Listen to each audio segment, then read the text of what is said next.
வணக்கம் நேயர்களே. அதாவது இன்று நாம் எங்கே இருக்கிறோம்னா, பேட்டையை அடுத்த அதாவது கோடீஸ்வரன் நகர் பகுதியில் இருக்கிறோம். அந்த கோடீஸ்வரனில் ஞானம் அருளும் கோடீஸ்வரி என்ற அம்மன் கோயில் வந்து உருவாகி உள்ளது. உண்மையிலே இந்த பகுதியை பார்த்தோம்னா ஒரு முள் காடு மாதிரி இருக்குது. இந்த முள்காட்டில் வந்து சாமிகள் அகஸ்தியர் முதல் விநாயகர் என பல்வேறு சாமிகள் வந்து இருக்கிறாங்க. உண்மையிலே இங்கே வந்து மிக சிறப்பான முறையில் வந்து சிலைகள் வடிவமைக்கப்பட்டு மிக சிறப்பான முறையில் 3வது வருஷமாக வருஷாபிஷேகம் நடைபெறுகிறது. இந்த நிகழ்ச்சியை முன்னிட்டு வந்து பார்த்தோம்னா சித்திரை கலைக்குழுவினுடைய மிக சிறப்பான ஒரு கச்சேரி ஒன்று பக்தி கச்சேரி நடைபெற்றுள்ளது என்பது குறிப்பிடத்தக்கது. இந்த நிலையில் பார்க்கலாம், இந்த கோயிலை பற்றிய வரலாறு கண்டிப்பாக நமக்கு தேவை, மக்களுக்கும் தெரியப்படணும். அப்படிங்கிற ஒரு காரணத்துக்காக நம்மிடையே வந்து சாமிஜி அவர்கள் இருக்கிறாங்க. அவங்ககிட்ட இது குறித்து இந்த வரலாறு குறித்து நம்ம கேட்கலாம். நமச்சிவாய வாழ்க. எல்லாருக்கும் வணக்கம். நாம் வந்து அகத்தியருடைய வாரிசுகளாக இருக்கிறோம். சித்தர் பரம்பரைகள் வந்து அழிக்கப்பட்டுள்ளது, மறக்கப்பட்டுள்ளது. அதை மீண்டும் மீட்டெடுத்த வேலையில் அடியேன் இறங்கியிருக்கிறேன். சித்தர்கள் வந்து சிவராஜ யோகம் நமக்கு சொல்லி கொடுத்துருக்குறாங்க. அந்த சிவராஜ யோகத்தை பூரமே இப்போ யாருமே கடைப்பிடிக்கிறது இல்லை. மேவட்டம் எல்லாருமே வாழ்கிறாங்க. அதனால் குழந்தைகளுக்கு நல்ல ஜீவ காரணியமும் மனிதநேயம் உள்ள குழந்தைகள் என்னிடம் வந்து இனாமாகவே அந்த சிவத்தீட்சையை பெற்று வாழ்க்கையில் கடைப்பிடிக்கணும். முக்கியமாக மனிதநேயம் ரொம்ப முக்கியம். அதை விட முக்கியம் ஜீவகாரணம். எல்லாமே சிவனுடைய சொத்து, பூமியே சிவனுடைய சொத்து. இந்த சிவராஜ யோகத்தை எல்லா குழந்தைகளுக்கும் சொல்லிக் கொடுக்கறதுக்கு ஒரு ஆதார பீடம் வேணும் என்பதற்காக திரு ஆலயம் அமைக்கப்பட்டு உள்ளது. இது எனக்கு முன்னோர்கள் கொடுத்த சொத்து. அதனால் நானும் ஒரு சிவயோகியாக இருக்கிறதுனால நாம் கடைசி காலகட்டத்துக்கு வந்துக்கிட்டு இருக்கிறோம். போகிற போக்கில் இந்த குழந்தைகளுக்கு கொடுப்போம் அப்படிங்கிற ஒரு நல்ல எண்ணத்தில் செயல்படுகிறேன். அனைவரும் வர வேண்டும். இங்கே வல்லமை கணபதி, நம் மூலாதார சக்கரத்தில் வல்லமை கணபதி இருக்கிறாங்க. அவரை நினைத்து வல்லமை கணபதி வைத்துள்ளேன். அம்மா பேர் ஞானம் அருளும் கோடீஸ்வரி. அம்மாவுக்கு காவல்துறையாக வராகி அம்மா இருக்காங்க, வள்ளி சுப்பிரமணியம் இருக்கிறாங்க, சொர்ண வைரவர் இருக்கிறாங்க. அகத்திய மகரிஷி 18 சித்தர்களுக்கு தலைமையான சித்தர் அகத்தியர். நாம் அகத்தியர் வாரிசாக இருக்கிறதுனால அவரை நினைத்து இந்த சித்ரா பௌர்ணமிக்கு சித்தர் பூஜை பண்ண வேண்டும் என்ற ஒரு நல்ல எண்ணத்தில் இந்த பூஜையை ஆரம்பித்து 2ஆம் ஆண்டு முடிந்து 3ஆம் ஆண்டு துவக்கத்தில் சித்தர் பூஜை ஆரம்பிச்சிருக்கிறோம். அனைவரும் வரணும், எல்லாரும் அருளும் பெறணும். சித்தர் மார்க்கத்தை எல்லாரும் வரணும். எல்லாருமே சித்தர்களாக ஆகணும். சித்தர் அதான் அடியனுடைய விருப்பம். எல்லாரும் வாருங்க. நாம் தமிழர்கள், அது சித்தர்கள். நம் முன்னோர்கள் அனைவருமே சித்த சாம்ராஜ்யத்தில் வாழ்ந்துருக்கிறாங்க. நாம் அவங்க பிள்ளைகள் கண்டவங்க பின்னாடி போகிறோம். அப்படி போகக்கூடாது. நமக்கு சித்தர்கள் சாபம் கொடுத்து வச்சுருக்கிறாங்க. அதனால் அந்த சாபத்துக்கு நம்ம ஆளாகாமல் நாம் சித்தர் மார்க்கத்தில் தவநெறியில் எல்லாரும் வாழணும். எல்லாரும் வாருங்க. எல்லாரும் இந்த உலகத்தில் நல்லா இருக்கணும். வாழ்க நமச்சிவாய வாழ்க. நன்றி நமச்சிவாய நன்றி. நமச்சிவாய வாழ்கன்னு சொல்லதுக்கு பிறந்த இனம் நாம. அதனால் ஒருவரை பார்த்தா நமச்சிவாய வாழ்கன்னு சொல்லுங்கள். அப்படி சொல்லும் பொழுது இந்த பிரபஞ்சமே நமச்சிவாயம், நம்மளும் நமச்சிவாயம், பிரபஞ்சமும் சந்தோஷப்படும், நமக்கும் சந்தோஷம் கிடைக்கும். எல்லாரும் ஆன்ம நேய ஒருமைப்பாட்டோடு வாழணும். நல்ல எண்ணத்தோடு வாழுங்க. நமக்கு கிடைத்திருக்கிற வாய்ப்பு 100 வருஷம்தான். அதுக்கப்புறம் நம்ம எங்கே போகிறோன்னு யாருக்குமே தெரியாது. ஆனால் பிறப்பது உண்டு. கொங்கண வருஷத்தர் சொல்கிறார், பட்டினத்தார் சொல்கிறார், பிறவி என்பது நமக்கு நிச்சயமாக உண்டு. அம்மா அப்பா யார், நாடு எது, முதல்ல மனித பிறவி கிடைக்குமாங்கிறது ஒரு சந்தேகம். இது ஔவையார் அம்மா சொல்லியிருக்காங்க. அதனால் நாம் அந்த இதெல்லாம் உணர்ந்து நம் முன்னோர்கள் சொல்லி தந்த தத்துவத்தை உணர்ந்து உண்மையை உணர்ந்து வாழ்வியலை கடைபிடித்து ஒரு மனிதருக்கு ஒரு மனிதர் உதவி செய்து உயர்வோமாக, நலமாக வாழ்வோம், வளமாக வாழ்வோம். வாழ்க நமச்சிவாய வாழ்க. நன்றி நமச்சிவாய நன்றி. சாமி திருவொற்றியூர்லேருந்து வந்திருக்கிறாங்க. சிறந்த சிவயோகி. சாமிகிட்டையும் கொஞ்சம் பேட்டி எடுங்க. இப்போ சந்ததிகளுக்கு ஒரு வழிகாட்டியாக இருக்கணும். நம்மளுடைய இளைய தலைமுறைகள் நல்ல முறைன்னு வாழணும். அவங்க வந்து தப்பு பண்ணக்கூடாது. இப்போ எல்லாருமே தப்பாக பெருசாக இன்பமாக விரும்புகிறாங்க. தப்பு செஞ்சால் தண்டனை கிடைக்கும், மட்டமான பிறவி கிடைக்கும். பிறவி நீங்கி வாழணும். தமிழனுக்கு வந்து கொடுக்கப்பட்டது இந்த உலகத்தில் பிறவி நீங்கி வாழணுங்கிற ஒரு இனம் இருக்குன்னா அது நம் தமிழ் இனம்தான். அது இந்த சைவம் தான் நமக்கு சொல்லுது. பிறவி நீங்கி மனிதன் வாழ வேண்டும்னு ஒரு சம்பிரதாயம் சொல்லுதுன்னா நம்ம இனம்தான். அதுக்கு நம்ம எல்லோரும் பாடுபடணும். பிறவி நீங்கி வாழணும். திருவள்ளுவரே அழகாக சொல்லியிருக்கார், பிறவி பெருங்கடல் நீந்துவர் நீந்தாதார் இறைவனடி சேராதார்னு அப்பாவே சொல்லியிருக்கிறாங்க. பிறவி நீங்கி பெருவாழ்வு பெறணும்னா சிவத்தோடு நம்ம உண்டணும். அப்போ மனிதக்கு நேயமும் ஜீவகாரணியமும் ரொம்ப அவசியம். இப்போ அகத்தியர் உள்ளிட்ட பல்வேறு சித்தர்கள் வந்து பல்வேறு வழிகாட்டுதல் நம்ம சொல்லிட்டு இருக்காங்க. இருந்தாலும் இது மக்களிடம் வந்து அந்த அளவுக்கு போய் சேர்ந்துருக்குன்னு நீங்கள் நினைக்கிறீங்களா? இதை சேர்க்கறதுக்கு நீங்கள் என்ன வழிகள் எதுவும் செஞ்சுருக்கீங்க? அதை பொறுத்து சேர்ந்திருக்கு. சேர்றதுன்னு சொல்கிறதுக்கு இல்லை.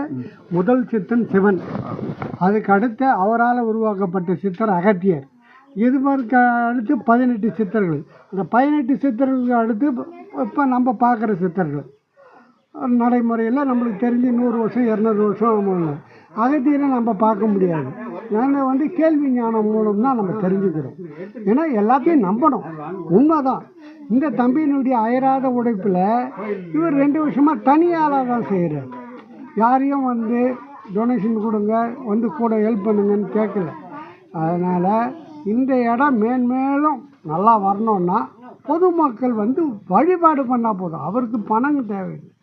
வந்து வழிபாட்டுக்கு இன்றைக்கே நிறைய பேருக்கு சொன்னார்.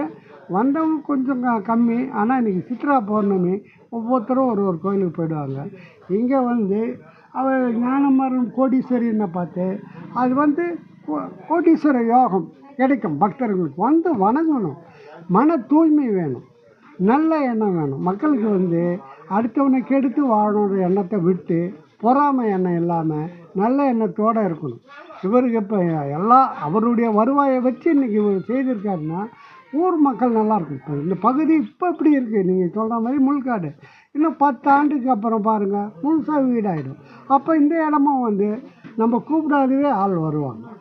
அது விநாயகர் எப்பவுமே முழு முதல் கலர் விநாயகர் வச்சுருக்காரு, வள்ளி முருகனை வச்சுருக்காரு, சொர்ணாசம்பையர், வாராகி இப்போ எல்லா இடத்துலையும் வைக்க ஆரம்பிச்சிட்டாங்க. வாராகி வழிபாடு ஒரு காலத்தில் இருந்து அது வந்து ராஜராஜ சோழன் காலத்தோட வாராகி வழிபாடு நின்றுது. இப்போ எல்லா கோயிலையும் வாராகி வழிபாடு வந்துடுச்சு. புரியுதுங்களா? அதேமாதிரி பைரவர் வழிபாடு நாங்கள் திருவத்தூரில் வடிவுடி அம்மன் கோயிலில் அவ்வளோ துரிதமாக இல்லை. இப்போ ஒரு 20 வருஷமாக அதுக்கு நல்ல மேம்பாடாகி இப்போ தங்க கவசம் சாத்தி நம்மளுக்கு காமிக்கிற அளவுக்கு இருக்குது. எல்லா இடத்துலையும் பைரவர் வழிபாடாக இருக்குது.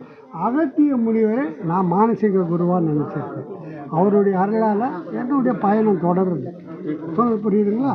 எல்லா மக்களும் அடுத்தவனுக்கு எடுத்து வாழாமல் நல்லதை நினச்சி நம்ம மத கோட்பாடுபடி நம்ம மத கோட்பாடுலேருந்து பிறகாது நல்லபடியாக எல்லாரும் இந்துக்களாக இருந்து சாமி தரிசனம் மன தூய்மையோடு வாழணும். 18 சித்தர்களுக்கு அப்புறம் இப்போ எத்தனை சித்தர்கள் உருவாகிங்கிறது எதுவும் சொல்ல முடியுமா? இல்லாட்டி அதை எப்படி பார்க்க முடியும்? மனிதர்கள் அதை உணர்ந்து கொள்வதற்கு என்னென்ன? மனிதர்கள் உணர்ந்து கொள்கிற அளவுக்கு வாழும் சித்தர்கள் இருக்காங்க. வாழும் சித்தர்னா 100 பேர் இருக்காங்கன்னா அதில் 10 பேருக்கு வந்து நல்ல பவர் இருக்குது. அவன் 90 பேருக்கு இல்லைன்னு சொல்ல முடியாது.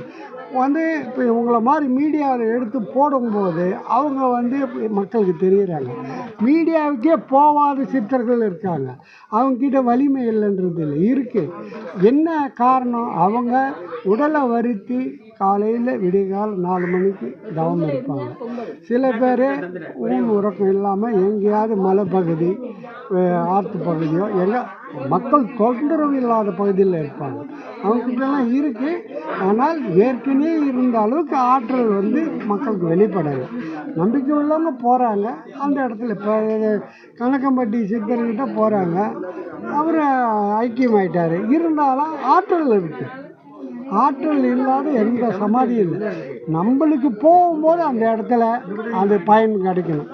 அப்போ நம்ம என்ன சொல்லுவோம்? நல்ல சித்தர்னு. கிடைக்கலன்னா அது அவன் பிறவி கர்மா செய்துவிட்டு நான் போனதே எனக்கு நல்லது நடக்கலைன்னா எப்படி நடக்கும்?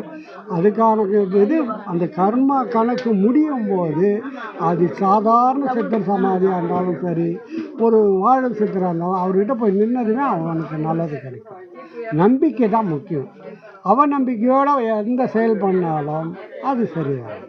நம்பிக்கையோட நல்ல சித்தர்கள்லாம் இருக்காங்க ஐயா.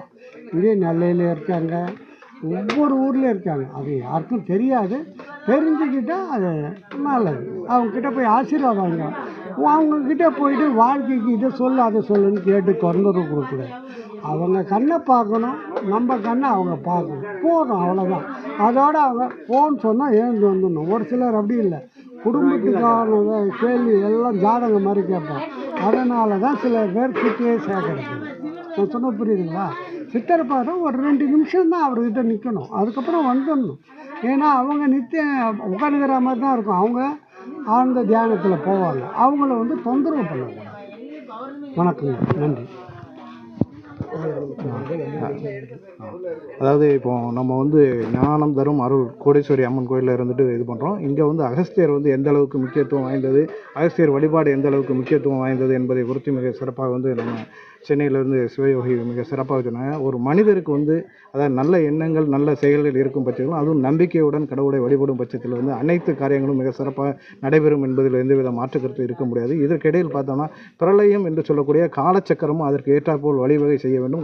காலச்சக்கரத்திற்கு ஏற்றவால் மனிதர்கள் அவர்களுடைய கர்மா பலன்களை அனுபவிக்க வேண்டும் என்பதே அவர்களுடைய கருத்தாக இருக்கிறது.